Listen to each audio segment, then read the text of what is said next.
Hey, what is up, everybody? This is Stevie Breach coming to you here today. It's been a long time since we've done a WWE full show preview for any of the upcoming pay-per-views that are coming up around the corner. But I can honestly tell you that this is the first time in a long time that I think WWE has put together a full, complete show that I can honestly say that I care about most of the matches that are going to be featured on the Survivor Series show.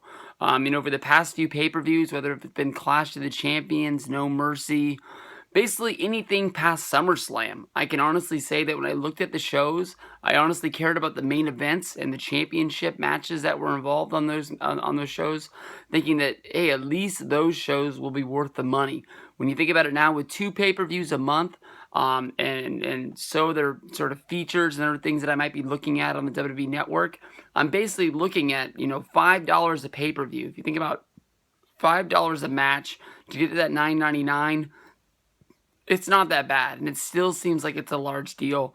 Lots of rumors out there that basically WWE might be changing the pricing structure. There's been rumors of a WWE Network going to a free sort of live stream in order to get the thing, maybe going to a $4.99, keeping the regular $9.99. There was a rumor of them going to a $12.99 deal, which would involve deals with sort of Evolve and TNA and maybe other wrestling things.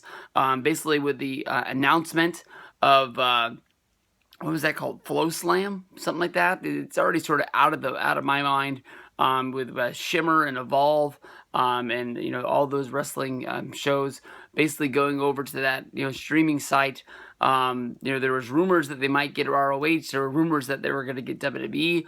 Honestly, in my opinion, if they were going to get WWE, they would have announced it for Survivor Series, so I don't think that's going to be going down to sort of partnering up with the WWE Network to sort of bring in more people watching their shows. So maybe that was just a rumor that just went out there. WWE was asking maybe at the last minute. I know they're invested in that other streaming site, but there's no WWE going over there. It's just sort of like they let them use the WWE pictures in order to say these are the stars that you're going to see because of the past shows in the back catalog that you're able to watch. It just makes it look better when you have AJ Styles holding the WWE Championship, or you have the other guys that are on the roster on there as well. But I can honestly tell you that as of right now, I believe there's 6 matches on the Survivor Series show.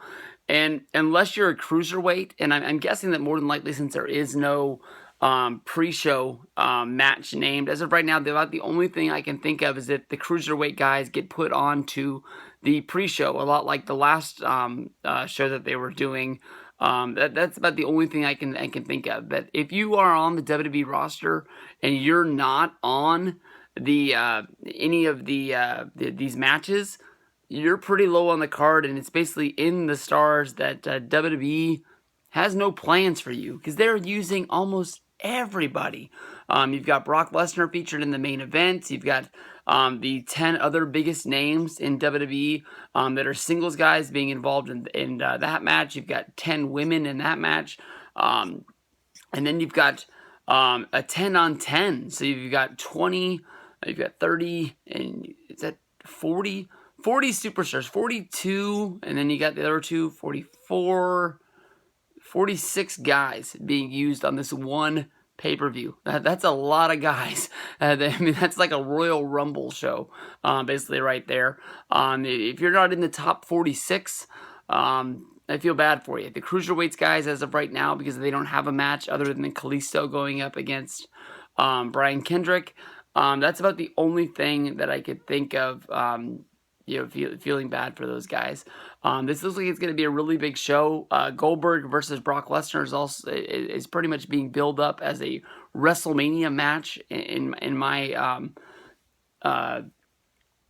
thinking. I haven't seen them do a build for a match like this in a long time. A lot of people saying this is all because of the WWE people at the video game company basically trying to get behind this, calling this fantasy warfare, bringing sort of a match to life that, as of before this, the only way that you could get this was playing one of the video games. And I don't think Goldberg has been in one of the video games in a long time, with him being the cover boy and getting a lot of press back then. I think WWE was able to see, like, hey, people still care about this guy. If you go back to the Goldberg DVD, which if they were still in alphabetical order before I had to move them, would be an easy one to grab. And I believe it's called the Goldberg, the Definitive Collection or something like that. That thing sold like gangbusters. Anything like WCW does. And people want to get their hands on that old footage. Honestly, in my opinion, I think when I watched it, there was some good stuff on there, but just Goldberg was never my guy. But it is kind of fun to see somebody get pulled out of the attic, dusted off and put out there in the ring, and people actually still care about him. There's no real...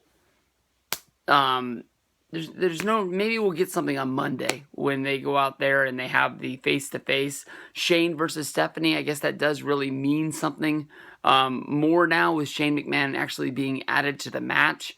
But maybe they'll make some sort of a wager, maybe they'll make some sort of a bet on these matches to make it mean something. But as of right now, this was just something that Daniel Bryan and Shane McMahon dreamed up to make SmackDown be the real definitive #1 brand. Honestly, in my opinion, they've got John Cena, they've got AJ Styles, they've got the two biggest names in WWE, I believe, on their brand. But I think that, SmackDown for so long, whether if it's because of the reason that they, John Cena wasn't on the show for so long, or whether if it was taped and people would know to look up the spoilers on Tuesday, or maybe it's just because of the fact that they never put anything on SmackDown that meant a damn since maybe 2010, 2011, maybe at the best, that it's been washed into our brain that SmackDown is a worthless show. And from a lot of people that are out there, I know that when No Mercy was here in Sacramento and Alex Lorenzo came here, he just was stressing to me how good SmackDown is. Each and every week, just saying that, the show being live is one of the reasons that he really started watching it. And when you watch it, it really means something, and it means something more than Monday Night Raw does. And I know that if you go back in time, and I talk about it a lot, the John Morrison years. John Morrison never became the star that I thought he was going to, but I loved to watch him, and that was one of the reasons that I would watch SmackDown, was to see Morrison. And I was really hoping that, when sometimes guys go... or sometimes guys would leave Raw and go to SmackDown, a lot of people would look at it as a demotion, but I looked at it as a way of them building him up, making him a star, putting the World Heavyweight Championship on him, and then, maybe after he does a program and he loses the title, he would go back to Monday Night Raw, and because he held that World Heavyweight Championship, it would sort of equal that he had been a champion, and then he meant something, and he wouldn't just be in an Intercontinental title fold. It never happened for him, but that's sort of the things that I'm looking forward to with the brand split that's going down. I do think that it hurts Monday Night Raw. I do think that it hurts SmackDown, but I think as time goes on, we'll get used to it. And then those pay-per-view matches, when you look at it and you see guys like Jinder Mahal, or you see guys like I was going to call him Brian Myers, but I was going to call him Kurt Hawkins. The guys like that are on the show, they'll mean something because they're winning matches. Kurt Hawkins beat Apollo Crews. You watch that on SmackDown, it pissed me off. But maybe they're actually going to make the guy mean something. Apollo Crews, to me, honestly, is somebody that should be wearing a championship, whether if it's the U.S. title, whether if it's the Intercontinental title, or even one of the World Heavyweight titles. Sooner than later makes a lot of sense to me. Build that guy. Make him a star. I think he's got a lot in him. He's a guy that's not being featured in any of these matches as well. So I feel bad for him. So, like I said, sit back and relax. We're going to make a video for each match. I'm sure you guys are used to this. If not, we'll just go through the motions and we'll put them all together. Peace out, and I'll see you in the next video. Alright, we're going to kick it off with the first match from Survivor Series 2016, that being the WWE Cruiserweight Championship match, which is a Raw versus SmackDown match, which is going to be Brian Kendrick bringing the Cruiserweight Championship and challenging against Kalisto. Kalisto basically got this match by helping out Daniel Bryan and Shane McMahon on SmackDown by being in a match against Baron Corbin, and honestly hurting Baron Corbin. Baron Corbin being one of the main stars of SmackDown, a guy that had been named to the SmackDown brand I guess you can say the cream of the crop match, the 5-on-5 Raw versus SmackDown male superstar match. Out of the middle of nowhere, Kalisto, when they split up him and Sin Cara, basically they did this to break up their tag team. Kalisto, had times meant something. They tried to make him a United States champion. He had a series of matches against Alberto Del Rio. He had a WrestleMania pre-sale match, or pre-show match, going up against Ryback. It never really panned out because you would watch, Monday Night Raw, and, Kalisto would be the United States champion. And then you'd put him on SmackDown, and next thing you know, he's wrestling in a match with Sin Cara in a tag match, and he'd be taking the fall. So it was like, does this guy mean something and he's on the rise as a United States champion, or is he just a guy in a tag match that they don't really know what they're doing with? It was almost like the two different writing teams had no clue that what he was doing on the other show. One team didn't know that the guy didn't mean a damn, and the other show didn't know that this guy was a rising star. So having the different brands and having guys write for certain guys, I think that's going to help a lot of guys out. But this match, to me, honestly, is something that you have to be, reading the Observer or reading the dirt sheets to go down with. Of course, the major news is that WWE is going to be launching a new WWE Network show coming off of the Cruiserweight Classic. That was I think that was something that they knew was going to be a success, but I don't think they knew it was going to be as big a success as it was. Of course, because of that, at the end, TJ Perkins, who won the tournament, was granted the Cruiserweight Championship. This was a surprise. They didn't announce this until the live taping of the last show. Originally, it was just going to be a trophy given to the winner. Then it immediately became the Cruiserweight Championship, and the Cruiserweight Championship was going to be defended on Monday Night Raw. A lot of people at that time didn't think it made a lot of sense, seeing how Daniel Bryan and the SmackDown announcer Ronaldo were the announcers of the Cruiserweight Classic, and you're immediately taking the Cruiserweights, putting them on Monday Night Raw. I know that you were saying at the time of the draft that because, Raw has 3 hours and SmackDown only has 2, that Monday Night Raw had to have a bigger roster of people to be able to fill out the entire show. So you were doing where they got 2 picks to SmackDown only getting 1, which was easily a slight to the SmackDown brand, which is sort of like, I brought up in the preview for Survivor Series, that the brand split right off the bat was sliding SmackDown, and because of the way SmackDown has been treated since 2011, it just makes it look like the show doesn't mean as much. But now with WWE Network, launching the new show, which I believe is called 205 Live, just for the Cruiserweights, which is going to be filmed live after SmackDown is filmed on the they're on the USA Network. Now the Cruiserweights are going to be moved from Monday Night Raw to SmackDown, which, honestly, I was talking about sliding SmackDown. Now I think you're sliding the Cruiserweight division, because it's almost like you can tell that, Vince McMahon, this was sort of pushed on him as the Cruiserweight division, bringing it to Monday Night Raw, and immediately he's dumping it onto SmackDown now. On one hand, they're getting a new show, which is going to be good for the Cruiserweights to be able to show their own stuff. But I think, honestly, in my mind, I would bet that 205 is probably going to end up just being a show like Superstars, where these guys do have an hour to go out and wrestle, and it just becomes a wrestling match with no storylines, no championship matches, just guys going out there for an hour and having matches, which is fun if you want to watch fun wrestling. But at the end of the day, you're like, I just watched an hour of wrestling and nothing really meant anything. And I know that I am not somebody who's been following Lucha Underground in a long time, but from the reviews and the people that watch Lucha Underground, they say the Lucha Underground honestly just feels like the season that's going on right now is just a whole bunch of things happening with no real consequences and not really building up to anything. There's no pay-per-view. There's no championship matches. They have the big blow-off at the end of the season, and a lot of the matches have already been named, but nothing is happening week to week, and there's no real progression in any of the storylines or any of the characters or anything like that. And that's what I think that, 205 Live might just sort of get pushed to the back of the pack.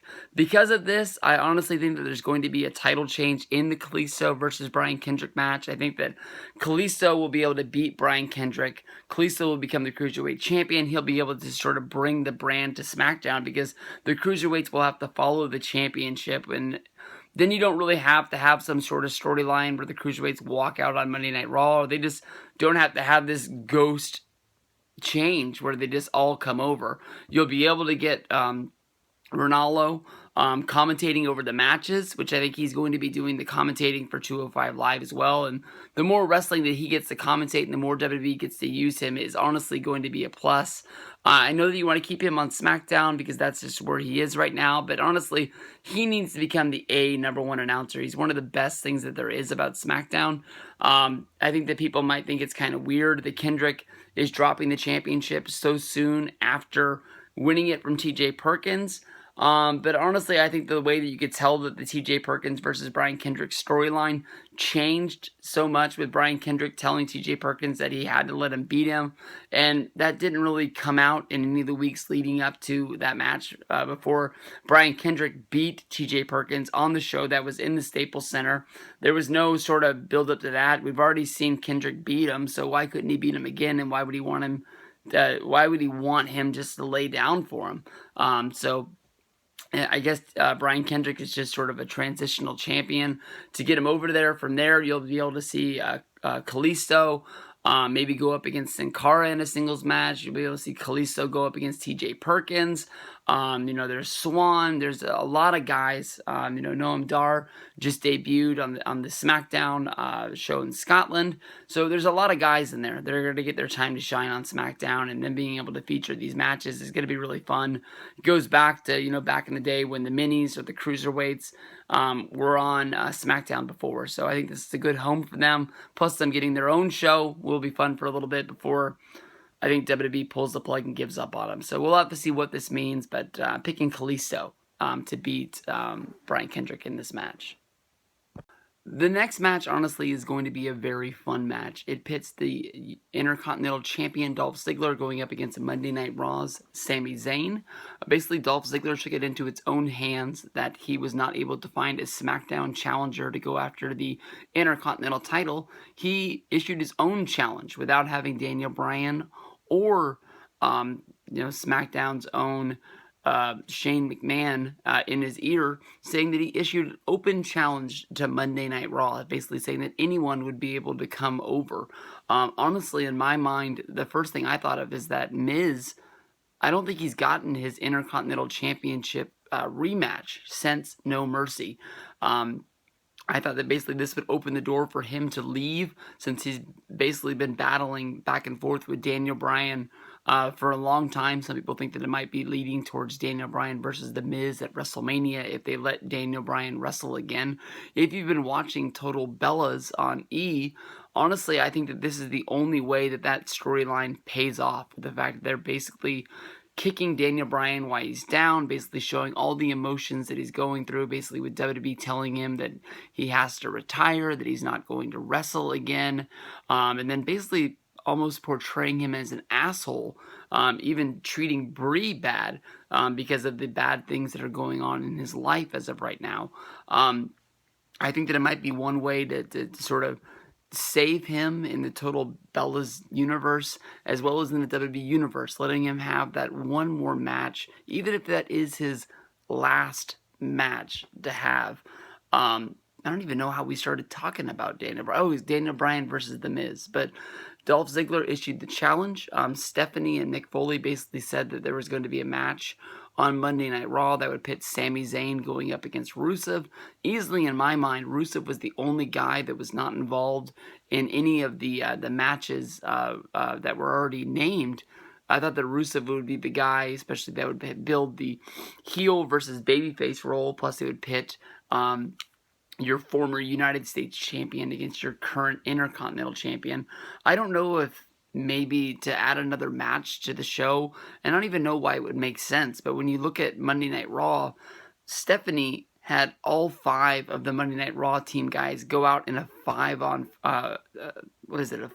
match to beat the hell out of each other. Anybody else that was trying to put together, a dream team of guys to go out and, win you total brand supremacy, why would you want the guys to go out there and beat the holy hell out of each other before they have this big match? That'd be like in UFC. I'm not the biggest fan of the Ultimate Fighter, but that'd be like, let's say, like Conor McGregor was the head of one of the teams. That's like him having his last 5 guys before they go out and do their fight to see if they stay on the show. Go out there and beat the hell out of each other, and then go have your other fights. No, you want them to be as fresh as possible. I know on SmackDown, they took their teams and they split them and did a 3-on-3 match. But honestly, to me, just to have all 5 guys go out there to try and beat the hell out of each other doesn't really make a whole lot of sense. I know that you have to have a main event. I know that you have to have a show that brings ratings, so you have to have something. Maybe do a singles match. Maybe do something like that to sort of build it up. But having all 5 guys just go out there and just basically say, go ahead and beat the hell out of each other, it doesn't really mean in my mind that I think you're being a very strong leader. Like I said, I think this is going to be a very fun match. It reminds me a lot of the NXT show from WrestleMania weekend last year that was sort of the Nakamura versus Sami Zayn match. Pitting Sami Zayn up against Dolph Ziggler in an Intercontinental Championship match at Survivor Series, honestly, in my mind, is almost like saying just go out there and steal the show. And I know that's a Dolph Ziggler's tagline, and it is what it is, but I honestly think this is going to be a very big match. Dolph Ziggler and storyline of putting his Intercontinental Championship on the line for it to maybe have a chance to go to Monday Night Raw, and then him have a chance not even to win it a month after No Mercy, when he put his career on the line in order to win it, honestly falls in on the talk that I was talking about when I talked about Ziggler versus Miz at No Mercy with the career on the line. There were some people who thought that Ziggler was really going to leave. I honestly thought there was no chance that Ziggler was leaving, but I thought it sort of showed the stupidity of the career on the line sort of deal, because it was like Ziggler was able to put everything on the line, but because of the way WWE makes their writing team write things out and the way that they pit matches, the 50-50 style is that Ziggler is going to go out there and he's going to win this one match at No Mercy. I had no doubt in my mind he was going to win that. But then, what are they going to do with Ziggler in the upcoming month? I mean, they put him in matches against the Spirit Squad, and stupid other matches like that. And I was like, why does this No Mercy match mean so much when you know that when it comes to Survivor Series, when it comes to TLC, when it comes to the Royal Rumble, he's not going to win those matches, and he's probably not even going to have a 6-month title reign with the Intercontinental Championship. It is what it is. Because of the fact that the Intercontinental Championship is going to be staying on SmackDown, no doubt in my mind that I think Ziggler is going to be winning this, but because of the whole Miz deal, where Miz isn't involved in any of these matches on Survivor Series, and Miz wants to win back the Intercontinental Championship as well, he didn't get a spot in the 5-on-5 because it being filled by Shane McMahon. The Miz is either going to poke his nose into one of these 2 matches. I wouldn't be surprised if Miz makes this match into a disqualification to make sure that Ziggler can't lose the Intercontinental title, and even if that means him making it where Dolph Ziggler wins the match in order to bring the title back to SmackDown so he has a chance to win it, or him being involved in taking out Shane McMahon out of the Survivor Series match to show that he means business, that he doesn't want to be a part of SmackDown, or he's trying to show up SmackDown for not putting him on the team. He's going to be involved in one of those. He's going to be a big factor in the Survivor Series. I would think that he's more than likely going to be involved in the main event more than this match, but it's not out of the reach to put him into this one. So one thing leads to another. Ziggler is going to be leaving Survivor Series as the Intercontinental Champion. All right, now we get into probably the most non-needed. I'm trying to think of a good adjective to describe this match, but maybe the most worthless or the most time-consuming match of the Survivor Series 2016, which is going to be Team Raw versus Team SmackDown, the 10-man team, 5-team, I don't even know what the hell to call this match. What do they call it? The Team Raw versus Team SmackDown live in a 10-on-10 traditional Survivor Series tag team elimination match. I'm guessing that more than likely they're going to go back to the old school tag team matches, where basically that means, like, if you're talking about Enzo and Kaz, if Enzo gets eliminated, Kaz, it gets eliminated as well. He doesn't have to take the pinfall. Just one member of the team has to be eliminated before they go. When they look at this match, there's a lot of teams in here, and it brings like a warmness to my heart. I've been talking about tag team wrestling in WWE, honestly, back to probably since 2010 when I first started making videos here on YouTube, just basically saying that tag team wrestling, having teams like the Usos, it just wasn't enough. There was only a few tag teams at some points on the roster, maybe 3 or 4 at the most, and it just seemed like they just went in a circle of what was going on. And there was some good teams out there, but just there wasn't enough teams to really have depth to what was going on. And more on Team SmackDown than on Team Raw. I see teams really meaning something. I mean, they have teams on SmackDown like the Ascension that's not going to be a part of this show that, really do mean something. We had the Ascension come out to basically have a stare down with the Hype Bros a few weeks ago, basically saying that they wanted to be involved in the tag team title hunt. They weren't going to get left behind. Honestly, in my opinion, Rhino and Heath Slater as champions, they've been able to keep the titles this long, has been a real big surprise to me. I don't think that they're really great champions. I would think almost anybody else on the brand holding the titles would mean something. The Heath Slater and Rhino, I need this job storyline didn't go the direction that I wanted it to. Honestly, in my mind, I think that it would have been a lot better if Rhino, not make him look stupid, not really turn on Heath, but if he were to took the fall and the Slaters would have lost their house, Heath Slater would have lost his job, and Rhino would have been able to have the Slaters move in with him, it would have been a better storyline and have a way for him to try and fight to get Heath Slater a rematch, to try and get back on SmackDown or give him a reason to be around. Honestly, in my mind, why the titles aren't on American Alpha, I have no idea. It seems like they're losing steam each and every week, but you can definitely tell with even the Monday Night Raw writers with, basically New Day running everyone down on the SmackDown brand, but then once they got to American Alpha, basically saying that they didn't really have anything bad to say about him. You can sort of see that maybe WWE does see something in these guys. They're letting them take their time to experience what it's like to be on the main roster. They didn't want to put the championships on them right away.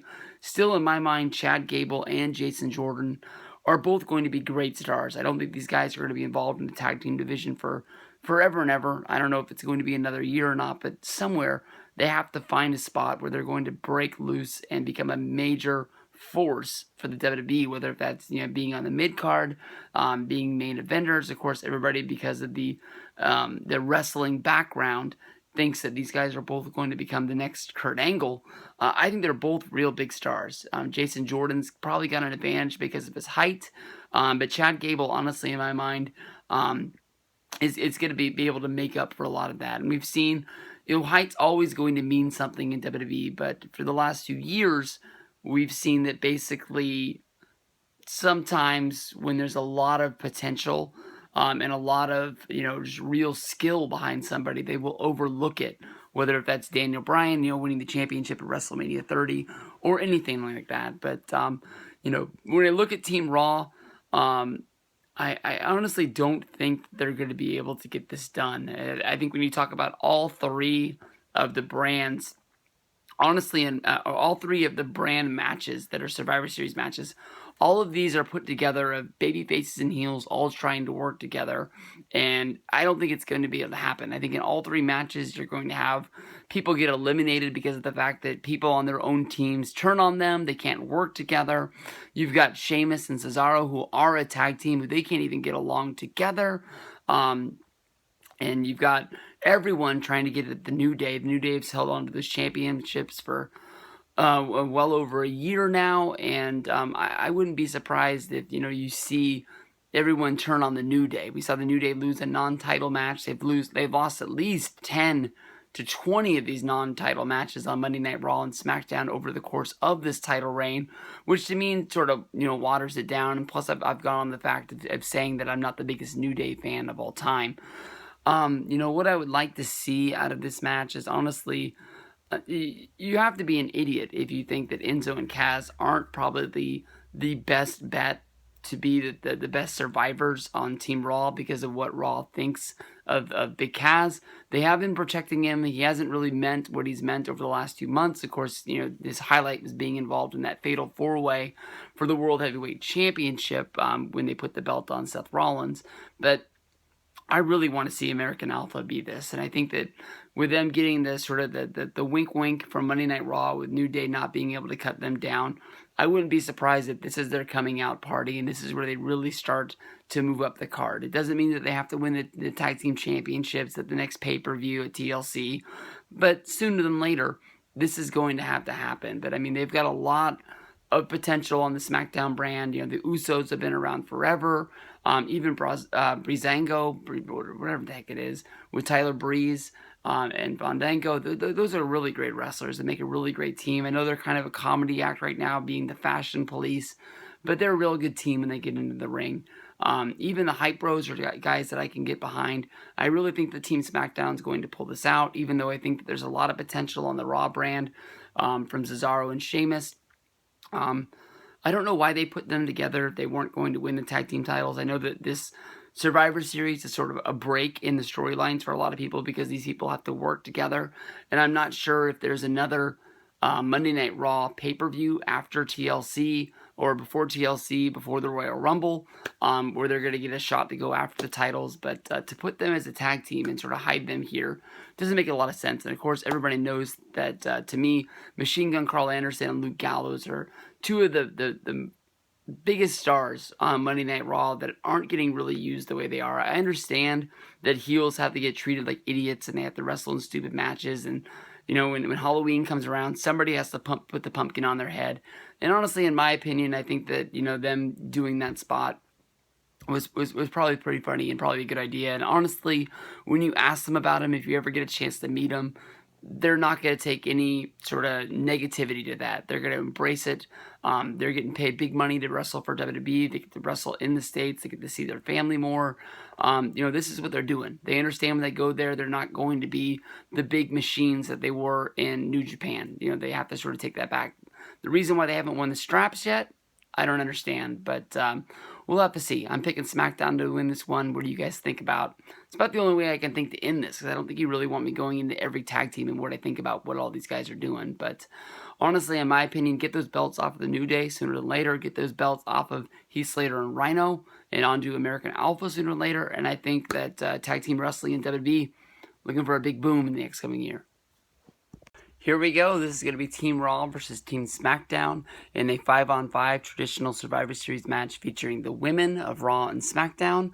Of course, this is the teams that are put together of Monday Night Raw being led by the WWE Women's Champion, Charlotte.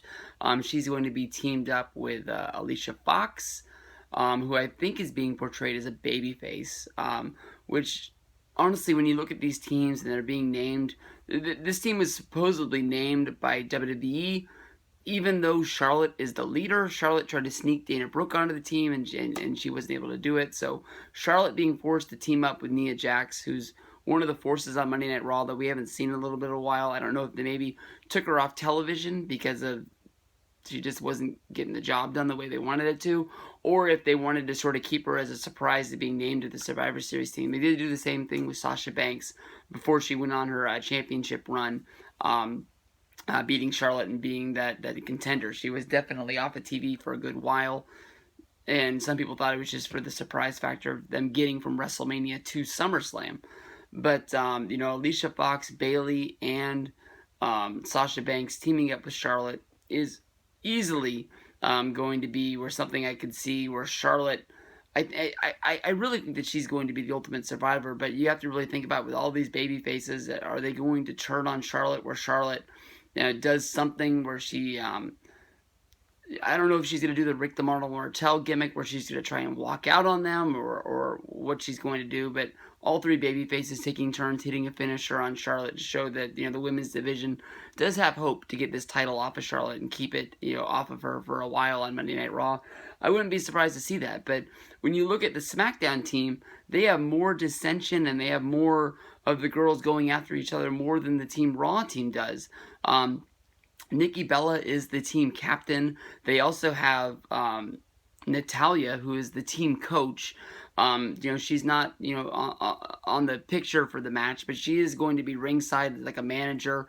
I don't know if maybe they're going to do some sort of a double turn like they did at Survivor Series with Mr. Fuji, where he came out and he was managing Demolition, but due to the fact that he got up on the ring and actually got bumped by Demolition, which caused them to get rolled up, Demolition would turn on him, and then Powers of Pain would pick Mr. Fuji up, dust them off, and even though they were on the babyface side, easily became heels that night and moved over to the other side.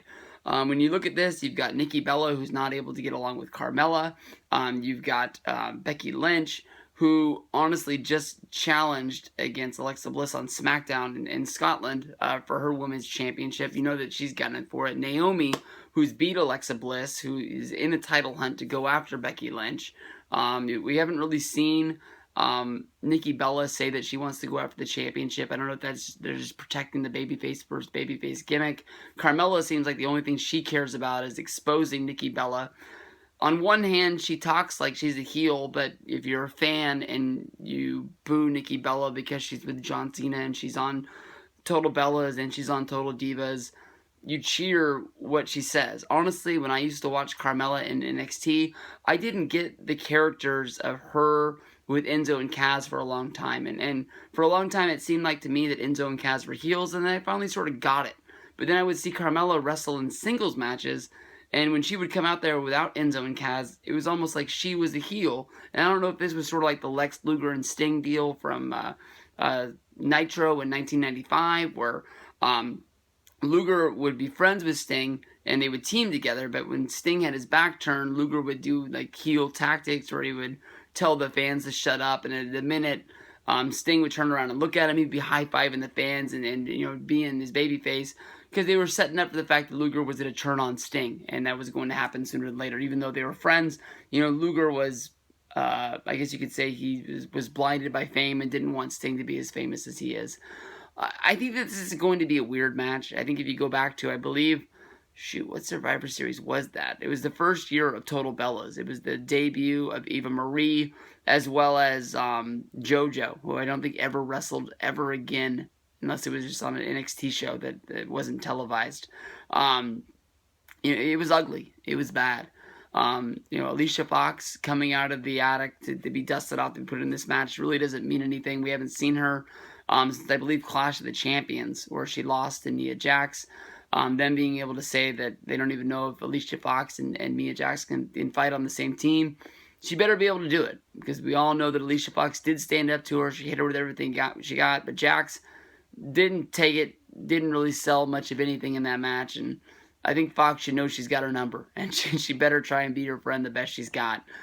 In my opinion, I think that Charlotte is the golden child, and even though I did the whole thing where I set up the fact that she might be Rick the Martyr Martel and she might walk out on her team when they're down, or the fact that the three baby faces might not want to put up with her, yelling and screaming like she's the big deal, I wouldn't be surprised if Charlotte is the Ultimate Champion. I think that honestly, when you look at the SmackDown brand, Natalya's out there for a reason. I don't know if maybe they didn't put her on there, but maybe they'll do another injury angle like they did with Baron Corbin, and that will mean that Natalya has to step up and be put on the team, whether that means Naomi being taken out and she has to be the hero to step up, so it's not 5-on-4 and it's 5-on-5.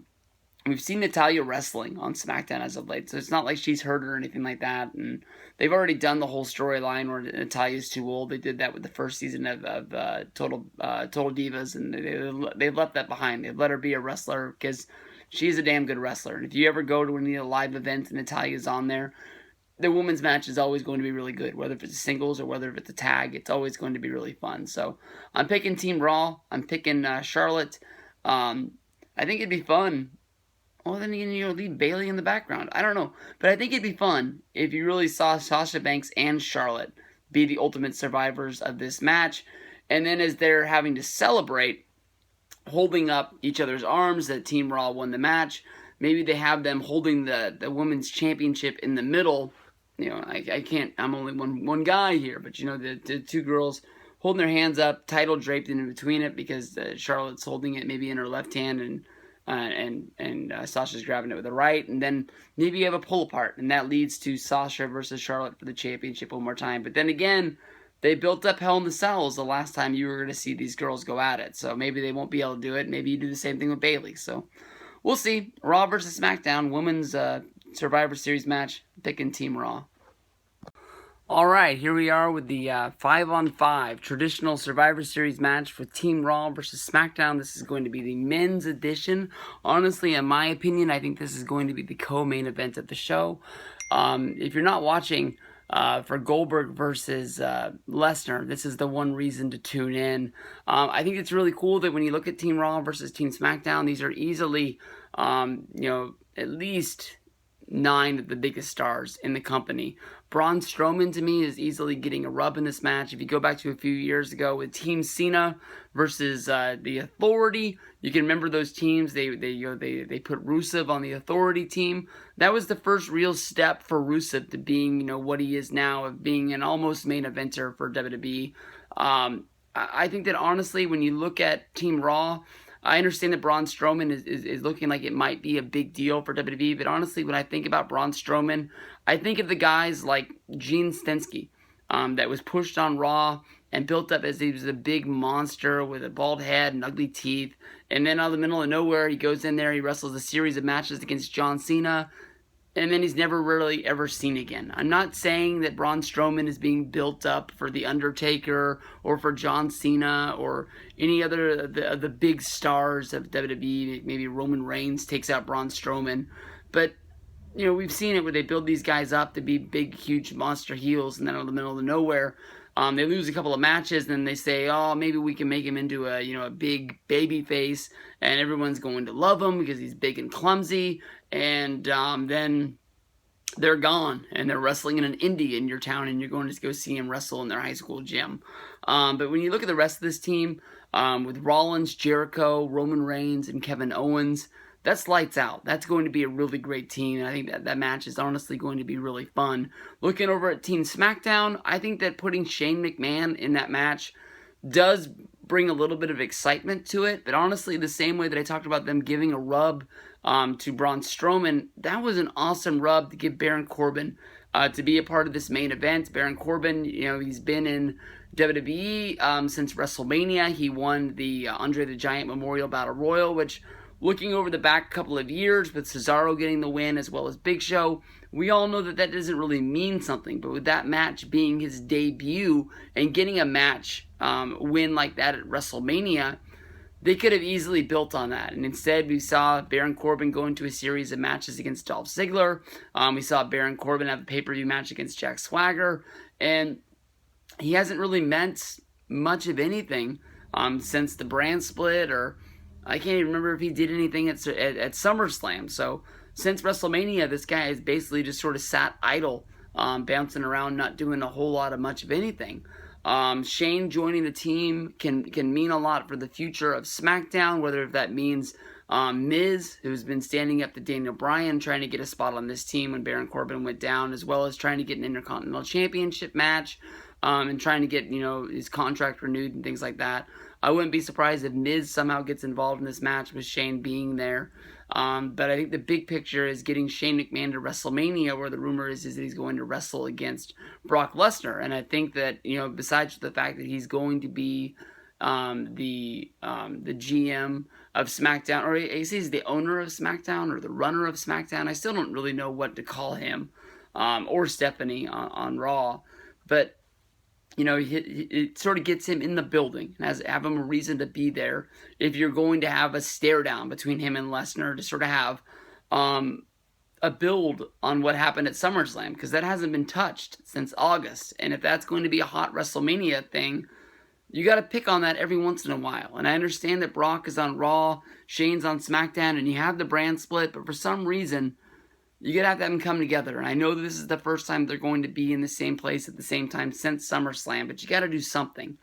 The storyline of Randy Orton and Bray Wyatt, with Orton joining the Wyatts because he couldn't beat them, I don't think it has anybody fooled in WWE. I don't think anybody out there really thinks that Orton is really with the Wyatts. I think everyone's waiting for that RKO He's had the chance to do it 1,000 times, and why he hasn't done it, I don't know if he's trying to vacation at the Wyatt's sort of hideout or their lair, or whatever they call that thing that they filmed those vignettes at back in the day, or where they had the throwdown with the New Day on Monday Night Raw after the Hardys did their deal on Impact. But what it really comes down to is AJ and Dean Ambrose and how they're going to be able to team up. Of course, everybody knows now, since talking smack last week, AJ and Ambrose is your main event of TLC. Ambrose wants to be the WWE World Heavyweight Champion again. AJ wants to prove that he's one of the best wrestlers in the world again.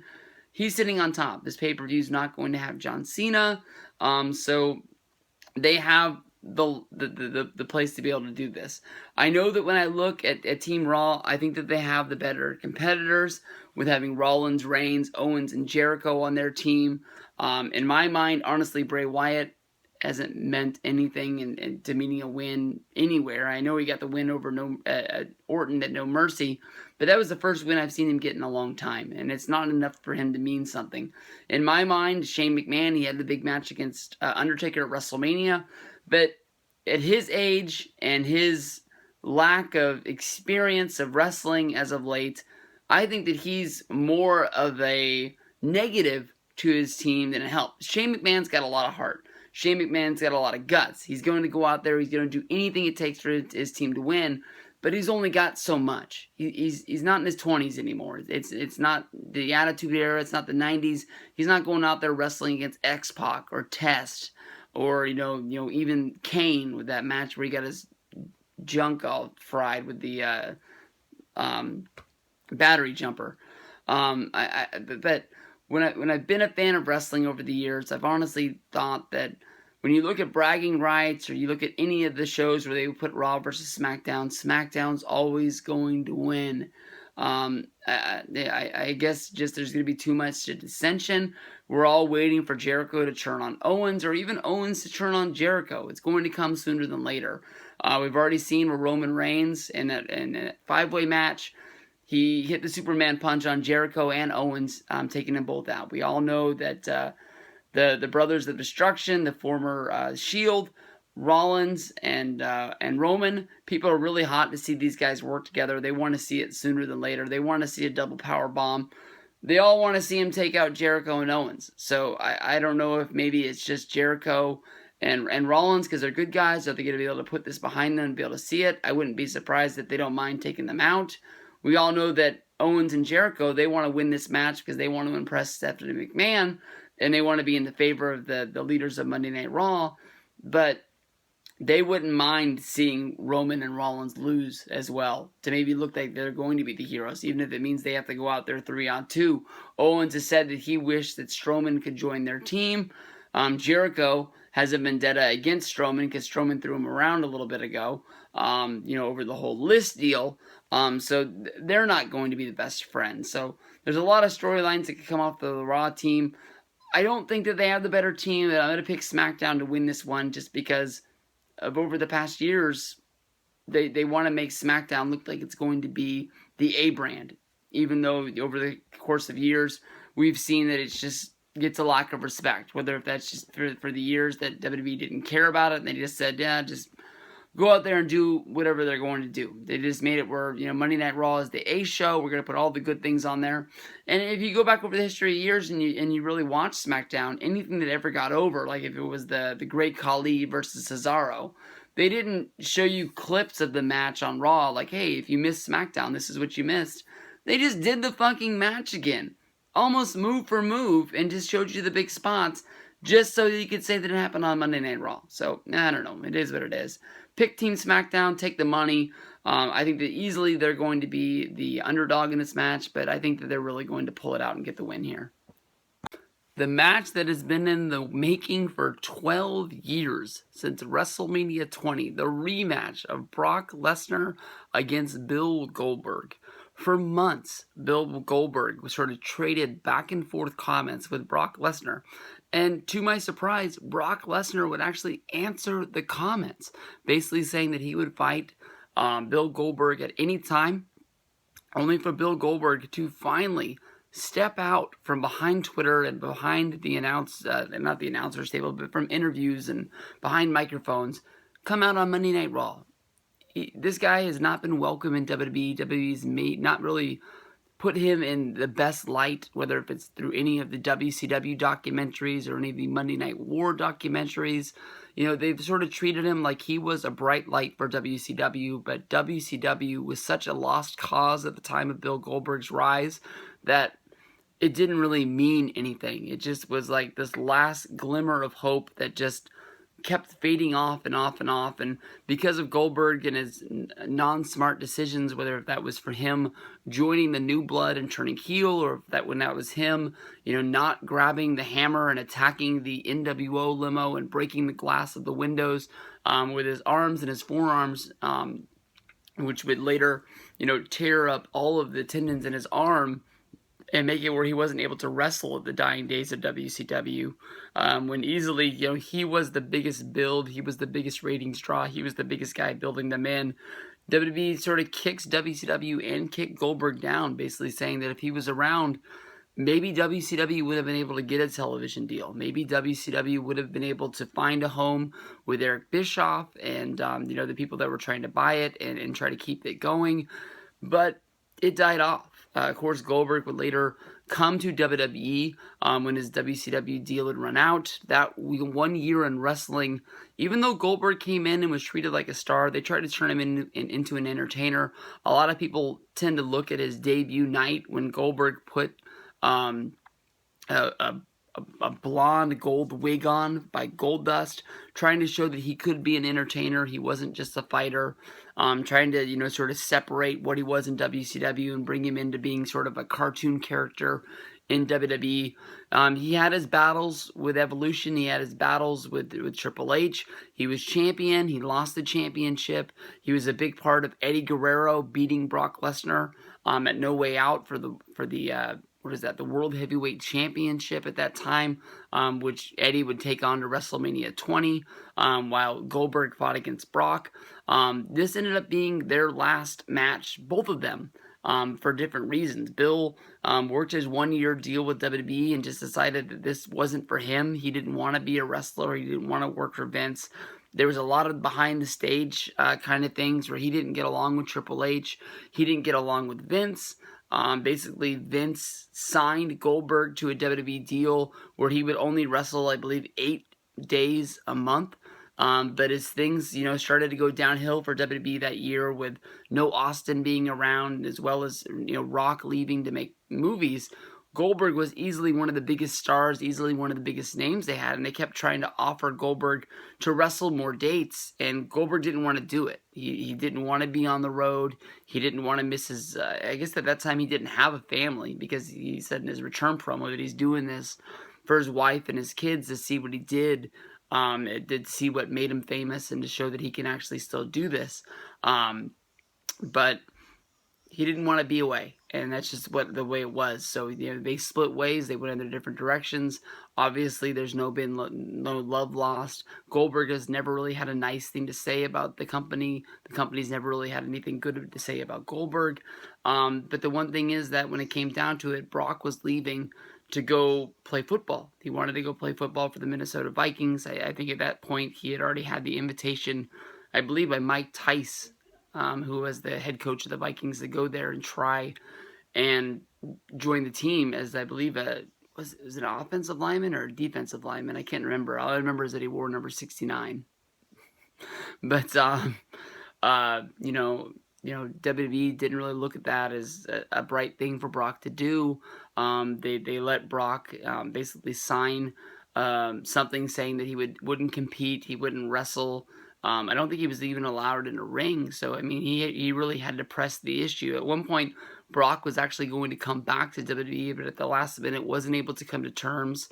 And then, went into a large court battle to try and get out of his contract, which finally he found a way out of it, which led to him being able to go fight for UFC and become a champion for them and become a bigger name in wrestling, as well as a bigger name in sports, as well as, I don't know if you want to call it UFC sports entertainment or not, but it really helped his brand for when he came back to WWE. It didn't really matter that, he had lost the championship. WWE still treated him as if he was still the UFC champion. They never really brought up the fact that he had diverticulitis, that he lost the fight to, who was it who beat him? I can't remember. Was it Overeem? I think it was Overeem. Overeem is the guy that beat Brock. Or maybe Overeem was the guy that called out Brock. I can't remember, but I'm not going to act like I was the biggest UFC fan at that time. It wasn't until recently that I've started watching it instead of when Brock fights. But I think this is going to be a battle. I think these guys are going to go out there and they're really going to beat the hell out of each other. Goldberg, to me, it's a little bit scary how much he's going to be able to bring to this fight. Like we've said, he's trained. He does train in kickboxing, so he is still physically fit. We haven't seen him in WWE take his jacket or his shirt off yet, but I'm sure this guy's going to be ripped and this guy's going to be jacked. Brock is a guy that's going to be very physical. I'm sure that Goldberg knows he's going to have to take some F5s. He's going to have to take some suplexes. Hopefully he does remember his wrestling background of being trained enough. I haven't heard anything about Goldberg being at the Performance Center or anything like that, but I do think that he should be putting some time in, even if it's not at the Performance Center and they send a ring somewhere to where he lives and he can secretly go do training against. I don't even know who they would send other than maybe send Mark Henry so he could train against a guy against the size of Brock Lesnar. Who did they really have lying around? Like when Rock would be training for a movie and he was getting ready to have a match, they would normally fly like Kurt Hawkins or Mr. Perfect's kid went and did it as well. And I think that he had some other training partners along the way, just guys that WWE weren't really using that could go and train Rock in the time that he had. And sometimes it'd be very weird hours, but it'd be able to get him in ring shape and able to go when he had to do WrestleMania or he had to do Survivor Series or something like that. Something like that's really going to help out Goldberg. Brock can probably just walk into a ring and knows what he's going to do. Just gonna toss some guy around, get beat up every once in a while. When it comes down to it, I think there's only 3 outcomes for this match. One of them, of course, would be Goldberg winning and just getting a clean win. Of course, this would set up Goldberg being able to go into the Hall of Fame, be able to sort of continue on with his, I guess you can't say undefeated streak, because we've seen him lose to Triple H. We've seen him lose to Kevin Nash. We've seen Goldberg lose matches. I can't remember if Bret Hart beat Goldberg at a match or not, but not many people have. He almost has a record a lot like Hulk Hogan. Hulk Hogan's more impressive because of his run through WWF lasted so many years, and of course you only got to see him lose so many times, and that's what it was. The other outcomes, of course, would be Brock winning and just Goldberg disappearing. Of course, he could still go into the WWE Hall of Fame at WrestleMania 33 this weekend, and they could just say that's all she wrote, kind of like with Sting. But then again, Sting was injured in his match, and I think that Sting probably didn't have a lot of matches left in the tank, but Sting would have still been a guy that maybe could have get used at a Survivor Series tag match, or maybe Sting is a guy that could have got used at WrestleMania, and maybe we could have saw Undertaker versus Sting. But that's one thing you can think of. Goldberg has said that he's not the biggest wrestling guy, but you can easily tell Goldberg's really over. I haven't heard anything about Goldberg selling a lot of t-shirts or making a lot of merch money, but I'm definitely seeing that at least at Survivor Series, even if people aren't buying them on WWE Shop now, people are going to be buying those shirts, and he's going to have a large check coming his way for working this one day. And people are really verbal. They get behind him when he's there, not when they're in Brock Lesnar Suplex City in Minnesota. But maybe they can be able to tempt him to come back where Brock would win, and that would make the score 1-1 if you use the WrestleMania 20 match. I know that sometimes they don't use past matches, but we've seen Brock talk about WrestleMania 20 in their promo, basically saying that WrestleMania 20 was a long time ago. WrestleMania 20 was a time when Brock was done wrestling. He didn't even want to be there. He didn't train for it. He didn't work hard. It was what it was. He went through the motions. He lost the match. He doesn't think about it. but he's ready to come back and he's ready to beat up Goldberg if Goldberg wants to fight him. And if Brock's able to win this match, they could be able to bring Goldberg back at WrestleMania 33, or they could do the tiebreaker. Like I said at the beginning, this is being built up like it's a WrestleMania match. This is being built up like it's a huge dream match. I have heard some people thinking that maybe they could build up the Shane and or Randy Orton match against Brock Lesnar. I think those are too far out of reach. I think that the three possible outcomes is just Goldberg wins, or Brock wins and Goldberg goes away, or Brock wins and they set up WrestleMania 33. That's all. It matters how big the people talk about this match, or how many people watch this on the network, or possibly how many people sign up on the network just to watch this. I know that this network has been going strong for 2 years. The numbers go up. They don't have huge jumps other than WrestleMania week, where just fringe wrestling fans, or just wrestling fans that are burnt out on the product, who don't want to watch 11 months of wrestling. I'm proud to say that I've been a subscriber for since day one. I still remember the day that I signed up. But there's been times over the last few months where I'm looking at these shows and I'm like, I only care about one match, and I'm not really watching a whole lot because they're not putting a lot of things up on the network that I really care about. There's no Legends House. There's no WrestleMania or any sort of special wrestling documentaries. Ride Along is a fun show, but if they got Enzo and Kaz on there, I'm not going to go out of my way to watch Enzo and Kaz, or if the Dudleys ride around in the car. The JBL show is cool, but they haven't really had any groundbreaking people on there. I'm not breaking down the door to see JBL talk to Bruno Sammartino. I know that WWE DVDs aren't breaking numbers anymore, and I've got some that I picked up. Oh shit! I wonder if I'll remember to edit that out. The Eric Bischoff one just got added on. Jerry Seinfeld's comedy show does nothing for the WWE Network. But right here, they've got the Dudleys. I don't think the Dudleys one has been added on there. But the Eric Bischoff one just got added on there. They can't put these on there right away, or they can't sell these. And I like having these in my collection. They go on my shelf over here.